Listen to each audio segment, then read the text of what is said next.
Okay, you guys. I hope everyone is doing well this week. It's about midweek now, Wednesday. Trading week is almost over, but let's finish strong. As promised from this past Sunday's webinar, I wanted to focus on building consistency between you guys, myself, and anyone else that is interested in learning about how to build consistency in trading when it comes to trading. Now, I mentioned that I wanted to do something called like a 50 trade challenge, 50 to 75 trades of just pure consistency. Not pure consistency in the sense of, every trade has to be a winning trade, but I wanted to focus on, documenting everything that you're doing currently, so that after the 50 to 75 trades, you can come back and see exactly how everything panned out for yourself and figure out the caveats and things that, relate when it comes to winning trades or what relates when it comes to losing trades, and just kind of hone in on that skill set to be able to, perfect your craft when it comes to those winning trades. Now, what you're looking at here is a trading journal that I put together that's going to outline the list of rules. That's going to outline all the data that you should be entering into the system here. And overall, there's some formulas that are also built into this here that will calculate numbers for you. Now, if we're looking at this right now, the top of it, of course, it says trading journals. Then to the right, you'll see what it says, rules of trading. So rules of trading, it's not a mistake because this is a training. We're not talking about rules of trading, but training. So the rules are replacing 50 trades, 50 to 75 trades, risking only 1 to 2% of your account. So we're going to go into detail about the risk when it comes to 1 to 2% of your account. I want you guys to document everything on this spreadsheet. So there shouldn't be any empty slots. Everything should be documented. If you can't document it, it's clear that you did not jump in this trade off of your own analysis. You jumped in this because of somebody else making an alert or a signal. Update your starting balance after every trade. So your starting balance would be here. Your starting balance could be, $1,500. It could be $110, $150. It could be $50. Whatever your starting balance is. If you're working with the real account, enter that in there. If you're working with the demo account, you have to enter in the lowest you can go in your demo account is $3,000. So enter that $3,000 in there. But if you know that, you're going to make a deposit of $500 or $1,000, only risk off of that $1,000, that $500 of the 300. Don't play with the 300 as if the 3,000, as if, that's the amount that you're working with. Okay. Now, kind of coming down here, I have these titles that are locked into place. So if you scroll through the different numbers, they'll stay in place so that you can, always see exactly where you're entering in your information so everything stays consistent. But you'll see number of trade. So this is basically which trade you're on. Now, keep in mind, if you do 4 open trades on one pair at one sitting, so let's say you're looking at the GU, Great Britain Pound USD, and you take 4.1 lot size entries at the same time, it's only one trade. It's not 4 different trades. It's only one trade. So we're looking at 4 different trades. 4 times you're analyzing a chart, 4 times you're placing trades off of what you find in the market. So you're going to look at the number of trade. So pretty much this goes down from 1 to 75. All right. It has all your trades. So 1, of course, it'll be the date that you took the trade. So whatever today's date is or whatever that date is when you take that trade, you enter that in here. You also enter in the time, your Central Time. So if you're Eastern Standard Time, then you'll enter in whatever time it is at this given point in time. Right now, it is 1:12 p.m. on April 24th. So I would enter April 24th in the date, and then 1:24 p.m. for the time. And then you come here to this column where it says pair, and you'll enter in the pair that you're trading. So if it is a Great Britain Pound Australian dollar, you'll just put GBP, AUD. If it's the USD CAD, you'll just put USD CAD. And you'll just leave that within that area there, right? Now, when you come over here to buy or sell, this is simply a column where you're just specifying if it was a buy or if it was a sell. So if you took a buy position, meaning that you were banking the price was going to go up, you would just simply put buy, right? If you were banking that the position that you took was going to go down in the future, you would simply put sell, right? So buy or sell. Very self-explanatory. And then trade lot size is where it gets a little bit more complicated. But this is basically where, you know, when you take your position, whatever your position's lot size is, so if you took 4 trades at the same time, whatever that trade is, or whatever all of those open trades equals to, would be your lot size. So if you took 4 open trades on one pair within the same 5-minute span, and each of those trades were 0.2, and you took 4 of those, it would equal 0.8. Okay, the reason why, because 0.2, 0.2, 0.2, 0.2 equals 0.8. Now, you know, if it was a 0.1, then it would be 0.4. You know, if you were doing 0.5 zeros and you did 4 trades, then it would be a 0.2. All right, you get the point. Entry price, this is where you need to pay attention, because now you're entering in information that you in the past wouldn't pay attention to doing a market execution, but now we're focusing on, you know, sniper entries is what I call it, where you're looking for, you know, precise entries to get in the market. So where it says entry price, you'll pretty much go to your charts, you'll look at, you know, the pairs that you're trading, and then you'll simply just look at, okay, I'm going to jump in here. I'm going to set a stop loss, or I'm going to set my pending entry at X dollar amount, whatever the amount is. So let's say that you were looking at this pair and you wanted to put a buy order in at 1.13856. That is what you would enter in here, 1.13856. So that's your entry price. Your stop loss should also be entered in at the exact same time you place your entry price. Why? Because when you trade, you should never be looking at profit before how much you're risking. Because you got to keep in mind, you're putting money, your hard-earned money that you worked so hard for, into the market. The worst thing you could do is put your money in the market and then it goes against you 200, 300 pips, and you end up blowing your account, or you end up losing $300 because you weren't focused on how much are you risking before how much you're gaining. We're going to gain money in the long run, okay? But we need to focus on creating consistency and finding patterns and finding things that works for us over these 50 trades. So you'll want to look at your stop loss. So for someone that had a $1,000 account and you're risking 2%, you can only risk $20, okay? $20 is the most that you can lose on any given trade. Only $20, because that's the 2% risk. Now, with that being said, yes, your lot sizes are going to be much smaller. You know what I mean? Because now you can no longer, you know, take let's say a point. You could do a 0.1 or a 0.5, but if you were to do a 0.5, you're saying that every pip is $5, meaning if it moves, you know, 4 pips away from you, like against you, you have to close out your position, right? If it moves 50 pips away from you, you're now down $250. You see what I'm saying?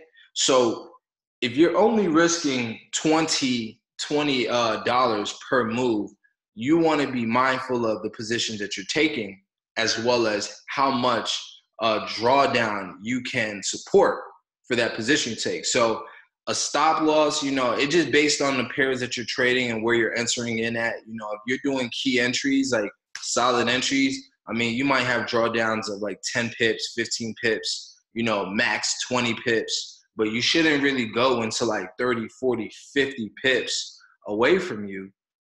30 pips being max, you know, but you shouldn't really be drawing down more than 30 pips. So you'll just enter your stop loss. So looking at this pair, we got 1.13856. If we were to do 20 pips from that, we're looking at 1.145. All right. And the reason for that is because the 5th place is a pip. And if you add 20 pips onto this, that puts you at 1.1405, because 20 plus 85 will bring you up 105 to 105, which moves the 3 to a 4, and then it creates, it moves the 85 to a 05. So that's where your stop loss will be set. Now, this is if you are taking a sell position, okay? Now, if you're doing a buy position, then you would subtract the 20 pips from that. Now, keep in mind, sell is banking prices going down. So if price is going down, your stop loss needs to be added to price. If you're taking a buy position, you're banking that price is going up, so your stop loss should be subtracted to the entry price, okay? So a sell would be that.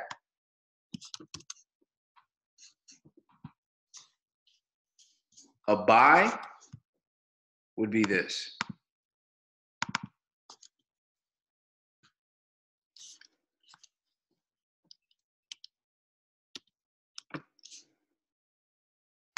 Would be that. Why? Because you're banking that price is going up, so your stop loss needs to be below price, so that if price goes down a bit, it could then go back up. But if it goes down too much, you're closed out of your position, because you don't want price to go down. You want price to go up. Same thing for sell. If price is going down, you want to put a stop loss above it, because if price starts to go up, you don't want it to go up too far where it's pulling a lot of your profits out, okay? So you'll set that. You'll set your entry price, and your stop loss are automatically set, you know?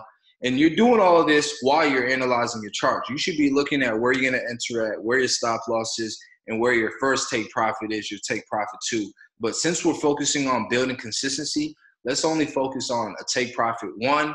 And then once you feel like you got the grasp of a take profit 1, and you see that trades are moving even further past your take profit 1, then you can start looking at setting a take profit 2, where you're closing half your position at take profit 1, and then closing the other half at take profit 2.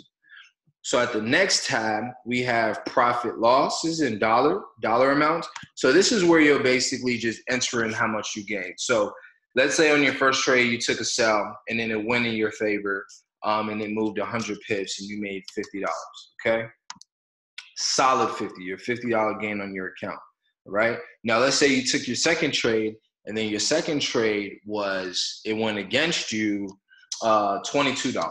So what you'll put is not just 22, you'll put negative, so that the hyphen symbol, 22, right? Now, the cool thing about this spreadsheet here is I have it formatted where after you've entered in this information, if you scroll down to the bottom under 75, it is going to calculate that amount for you. So all the trades that you enter in, no matter where you enter those amounts in,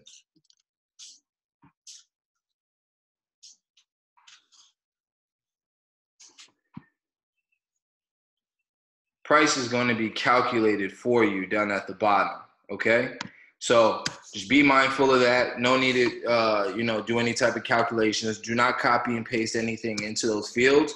Enter that information just manually so that the formula isn't erased. But once you download the spreadsheet, if your formula is erased, just let me know, and I'll help you reformat it on your spreadsheet, okay? So we'll go ahead and just leave that information there. Now, over here, how many pips risked? This is basically how many pips are you risking, of drawdown from your buy position or your sell position. Are you risking 20 pips, 30 pips, 40 pips? And this will help you realize, okay, when I risk over 30 pips, my losses are tremendously large compared to how much I'm actually gaining. I'm gaining, 10 to 15 pips. I gained 10 to 15 pips to make $50, but I risked 30 pips. So if the price had went against me 30 pips, I would have lost, $150. So once you start you see how much you're risking compared to how much you're gaining, it will allow you to reassess your entries and exits as well as your stop losses to really determine on if it's a quality trade that you're taking. And then also to look back at those charts to see, did this go even further in my favor, and I just pulled out too soon. So now you'll be able to look at chart patterns and see what was taking place and how you can readjust or reassess, how you were going about your trades. So let's say that on this pip, you risked, 20 pips, or let's say 25, because 25 pips to gain $50, that's basically saying that if it goes against me 25 pips, I'm going to close out, but I look to gain $50, so I want to gain 50 pips on this move. So if you were to do a 0.1 lot size, meaning that every pip is $1, you would lose $25 if you risk that and it went against you, but you're looking to gain $50. So if it goes up 50 pips, you gain $50. Same thing here. You lost 22 bucks. So losing $22 on a 0.1 lot size, meaning that each pip is $1, means that you risked 22 pips. Now, if you were to risk 22 pips, that means that you are looking to gain 44 pips because you want to double that or triple that or quadruple that. You get the point. The bigger your risk to reward ratio is, the better you are, because let's say this was quadrupled and this went in your favor. That means that you were a 4-to-1, right? That means that your next 3 trades could be losses and only 1 win, and you'll still be profitable because this trade here was a 4-to-1 risk to reward ratio. So these trades losing, are kind of washed out by the gains that you made off of this one trade, right? So just keep that in mind. Now, looking at chart pattern, this is just simply, what did you see? Was it a double top? Was it a double bottom? An ascending triangle?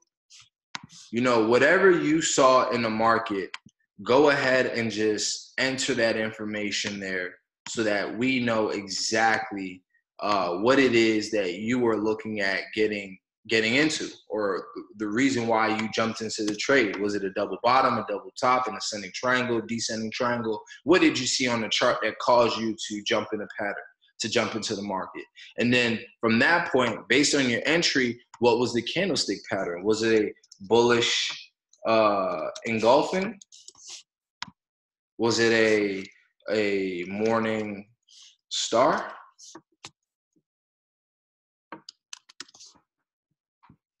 Was it a evening star? What was the candlestick pattern that caused you to go into the market? And for this one here, for those that are, like to be to a T, it would be a bearish engulfing because you took a sell position. All right. So just looking at that, you want to make sure that you write down why it is that you jumped in based off the candlestick. What did you see as far as the chart pattern? So if you're looking at the 1 hour or the 4 hour or, the daily, was there a chart pattern that said, this is a double top, this is going down? Look at the candlestick pattern. All right. And then why did you enter the trade? So did you enter the trade because I entered the trade because I saw price double top and then saw a bearish engulfing pattern, right? So you got something like that, boom. Or I entered because I saw double bottom at key level plus morning star, but price faked the up move, right? So just write down why you enter the trade and just make it detailed so that you can go back and then you can look at it like, okay, I entered the trade. And then add a little bit more to it. Like, now, after looking at the long-term chart, price was dropping right? So let's say you were looking at the long-term chart, you were looking at the weekly chart, right?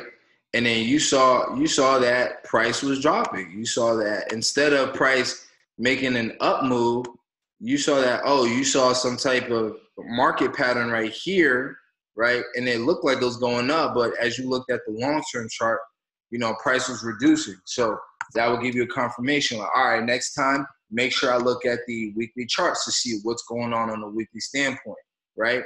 So you could do that. Oh, wow, price is breaking nicely. Let's see if we can get like a nice uptrend or a pullback to retest this level, and then we're looking for a sell. Let's get back to it now. So then, okay, and let's add one more thing. Now that I'm looking at it, let's add one more thing. Okay.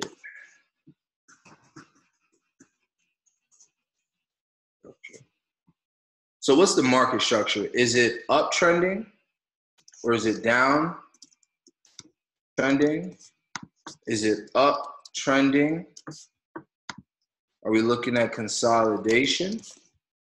Like what's going on in the market? So add the market structure to this here to kind of, you know, give you another level of confluence to why you jumped in the trade, right? And then we have market limit, a market order, a limit, stop order entry. So this is basically, was it a market execution? A limit execution, sub buy limit execution. Was it a stop limit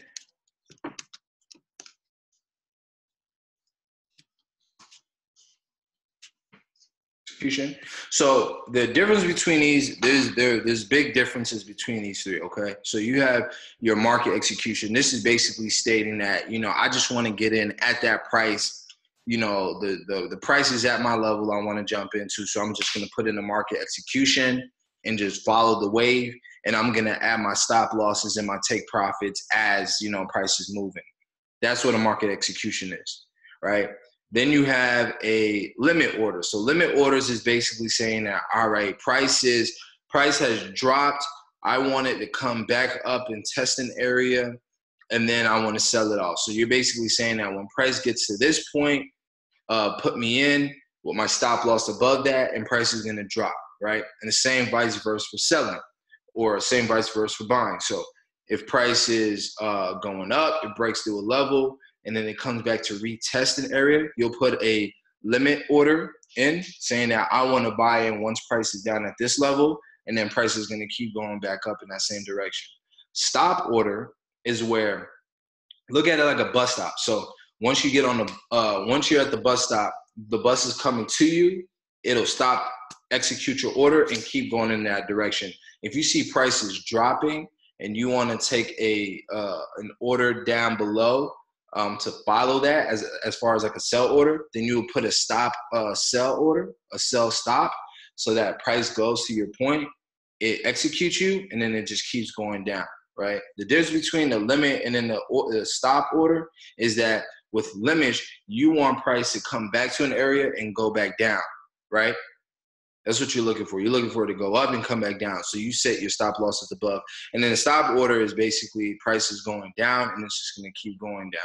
So you're basically just waiting for the price to get to you.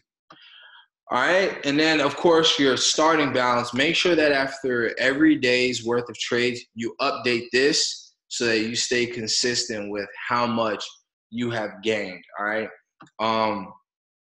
I'm probably going to be looking to add more to the spreadsheet as time progresses. You know, as time progresses, we'll just copy and paste these formulas into our spreadsheets, our own spreadsheets, and basically, you know, dealing with statistical data or whatnot. I mean, this should be sufficient enough to get you guys on track of consistency. But like I mentioned before, only risk 1 to 2%. That if you're gaining consistently, that 1 to 2% is gonna, your lot sizes are going to grow based on that 1 to 2%, because a starting balance of 3,000 after 10 winning trades should not be 3,000. You should have more than 3,000 in your account, maybe 4,000 or 5,000, or maybe a trade went your favor, 150, 200 pips, and now you're up 7,000. So that 1 to 2% is going to be very different, from your starting balance to your ending balance. Let's say after, you do your 50, 75 trades, you took all losses. You know what I'm saying? You should have data, as you can see, statistical data to figure out why those trades went against you. And because you have your dates listed here, you can go back directly to the charts, right? At that specific date, at that specific time, right? And see exactly what had happened, what had happened at that price. Were you jumping the gun too soon? Did you jump into the play too early? Did you not let it go in your favor? Was your stop losses set too close?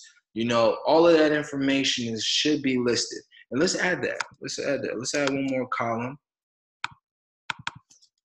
Notes. So just whatever you find, if it's a loss, whatever it is, just add it. Add it as a note. I set, let's say this one was a loss, so I set stop loss too close to price, right?